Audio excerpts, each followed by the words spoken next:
Ito guys, first stop natin dito, ayan, meron tayo nakakita rito, Honda Click na version 2. Ang combination ng color nito guys is black. Ang ganda ng kulay nito, yung pagkakaano, halos bago pa to guys, lalo pag sa personal nyo makakita. So check natin kung magkano presyo niya guys. So Click 125 version 2, 79,050 yung presyo niya dati. Ngayon bagsak presyo, 69,940 na lang. Grabe, ang malupit, zero down payment, tapos 3,103 na lang ang kanyang 3 years guys. So ayan, unahan na kayo rito, budget meal na yan, napakakinis pa. Ang maganda pa rito guys, naka-stock pa siya na side mirror, tapos yung kabuuan ng kanyang general appearance. So ayan, lalo kung sa personal nyo ito makikita, maganda pa.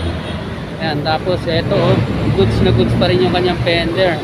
Nakamag siya, siyempre telescopic, disc brake niya, gulong niya makapal pa rin.